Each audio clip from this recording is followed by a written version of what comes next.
There's no more rest. There's no more talking. It's one and done season, Tar Heel Nation. When the lights are on, it's time to shine. You don't want none! You don't want none! What's going on, Tar Heel Nation? It is your favorite North Carolinian, Russ, the Tar Heel. And in this huddle, baby, we're going to talk about the ACC tournament quarterfinal matchup between the number 1 seeded North Carolina Tar Heels and the number 9 seeded Florida State Seminoles on March 14th at noon on ESPN. And as we all were able to see, the Noles were able to take out the Virginia Tech Hokies 86-76 behind Jamir Watkins' career high 34 points. Jamir was 9 for 15 from the field, 2 for 4 from 3, and 14 for 17 from the free throw line. This is the game that, just to keep it a buck with you, man, I did not want to see, okay? But it is what it is. There's no more breaks, no more rest. The lights are on, baby. It's time to shine, and Florida State is up next. So let's go ahead and get into this thing. The Tar Heels and the Noles have met 2 times this year that both resulted in Carolina victories, but it has not come easy. Carolina erased a 14-point deficit and went on a 22-0 run to beat FSU 78-70 back in December in their ACC home opener, and then they follow that up by holding off the Noles in Tallahassee 75-68 behind RJ Davis's 24 points. Now, the Florida State Seminoles are led by head coach Leonard Hamilton, who's 443 and 280, good for a 612 winning percentage at FSU, and he's 643 and 490 overall, good for a 567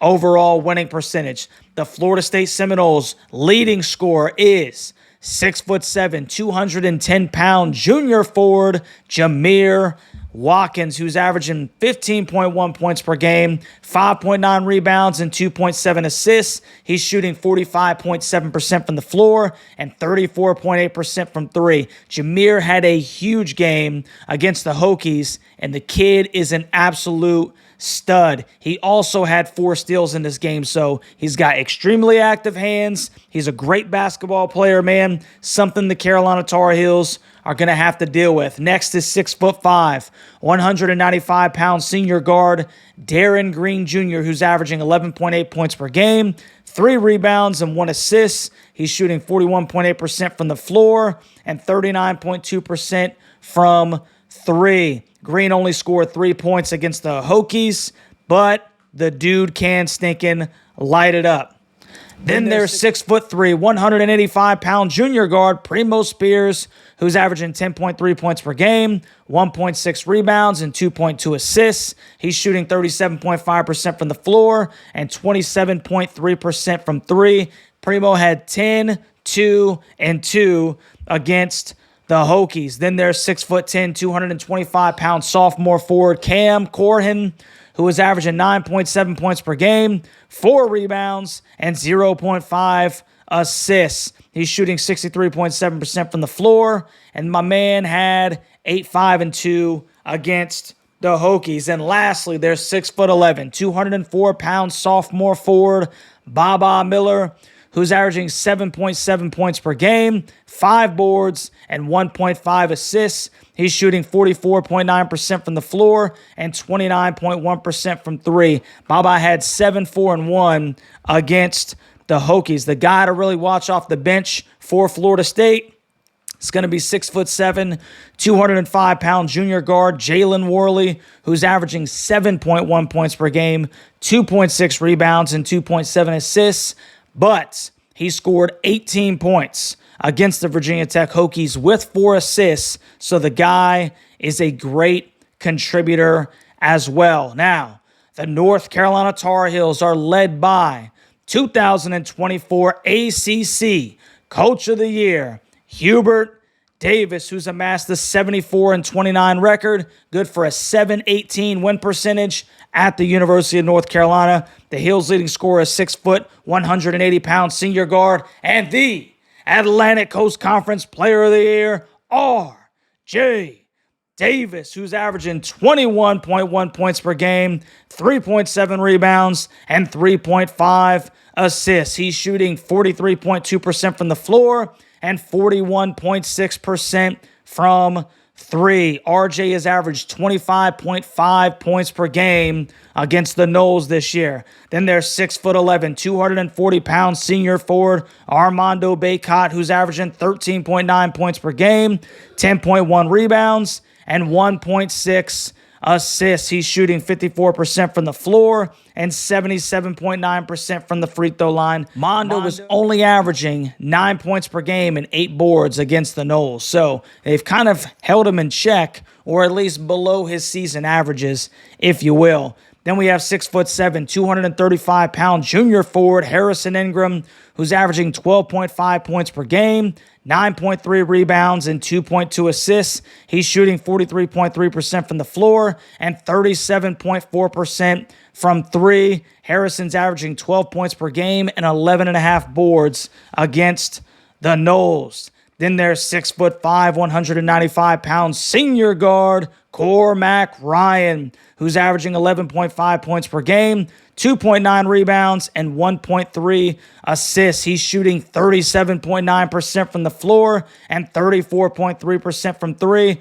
Cormac is only averaging 9 points and 5.5 rebounds against the Noles, but this kid has played some different level basketball over the course of the last 2 to 3 weeks. Cormac dropped 31 big ones against the Dukies in Durham. And last but not least, we have the 6'1", 180-pound freshman point guard Elliot Cadeau, who's averaging 7.7 points per game, 2 rebounds, and 4 assists. He's shooting 44.5% from the floor and only 21.6% from three. Interestingly enough, Elliott is averaging 11.5 points per game and 4.5 assists, which are both above his season average against the Noles. And then we know that Carolina's going to bring Seth Trimble, Jalen Withers, and Jalen Washington off of the bench. So now that we've looked at both of these teams, let's take a look at Russ's 3 keys to victory. Key number 1, hey, we haven't played since Saturday, bro, so it's going to be shake off the Russ. It doesn't seem like much, but I'm always worried with double buys because you really never know how your team is going to respond to the days off. Are the couple of extra days a good thing for your legs, resting up your legs? Of course they are, but there's very little that you can do in practice to truly simulate the ebbs and flows of an actual basketball game. So Carolina needs to shake the dust off early, and they need to come out swinging. You got to show the Noles why you are the number 1 overall seed in this tournament, and you got to make sure that they don't get it in their heads or their minds that this game is going to be any different than the first 2. Key number 2, win against Watkins. Jameer had himself a stinking ball game against the Hokies today. 34 points on 9 for 15 from the field shooting. Efficient, the epitome of efficient. And Jameer was extremely aggressive and physical the entire basketball game against Virginia Tech. Cormac, though he is smaller than Jameer, he's going to have to be the guy that D's him up. Pause. And the reason is because Cormac has the mentality necessary to match Jameer's intensity, and not letting him go for big numbers is going to be paramount to the Heels advancing to the semifinal round. You cannot let Jameer Watkins come out here and get another 25 to 30 points. He's going to try to. The kid's going to be assertive. He's going to be aggressive. But I think Cormac has got that stinking mentality where he's going to say to himself, I'm not going to let you go big on me. And that's what we need. We need somebody that can match Jameer's intensity. And key number 3, run with RJ. The newly coined Atlantic Coast Conference Player of the Year, is averaging 25.5 points per game against the Seminoles this year. If it ain't broke, don't fix it. That's a huge stinking number. RJ needs to come out hunting for his shot early to get into a rhythm, as we're going to need his offense against a very long and athletic Florida State team. Carolina needs to run, and they need to play good defense, obviously, because we have got to not let them set up that full court press. So that's an extra bonus right there, right? We got Russ's 3 keys, and we got a bonus, right? Every make, Florida State is going to try to give you a little bit of pressure. So roll with RJ, run with RJ. Carolina needs to run, transition points, and that's going to be the recipe for success, is RJ hunting for a shot and making shots, obviously, in this ball game. And that'll take us to Russ's score prediction. Now, beating a team 3 times in one season, I don't care who it is always an arduous task, okay? Carolina and FSU have played 2 really close games. Carolina beat them by 8 in Chapel Hill. After that 22-0 run, erased a 14-point deficit.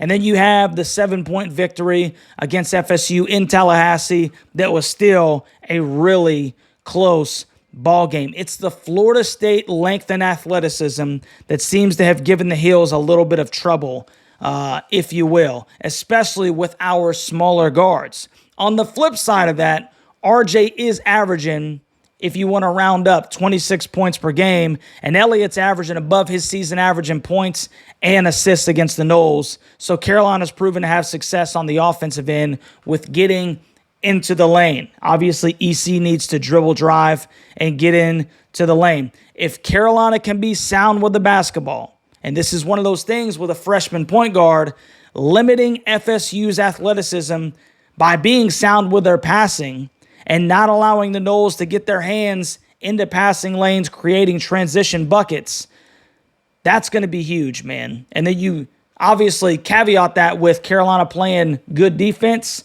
That is going to be huge for Carolina advancing to the semifinal round. The Heels, they shake off the rust. RJ scores 20+, and the Heels play solid defense. And I'm going to take the Heels in another fairly close ball game, okay? Carolina, 84-77. I'm confident that Jameer got his crazy game out of his system today, and he's going to come back to earth a little bit tomorrow against the Heels, especially with my man Cormac in his chest. So let me know what you think about my score prediction and my keys to the game down in the comments section, Tar Heel and Seminole Nation. Am I onto something? Or am I sitting at the edge of the bench with my bifocals looking like I'm just happy to stink and be here? If you haven't already, please like, share, subscribe to the channel, and shout out to my Huddle Hooligans for helping me keep the lights on. Live stream tomorrow, 12 noon sharp. It'll be on the dot, bro, so be there or be square. Man, does your boy love tourney time. It's time to put up or shut up, baby. There is no mulligans anymore, right? None, zero, zilch. It's time to stink and play some basketball. Starts tomorrow at noon against the Noles. We'll catch you on the next one, Tar Heel Nation.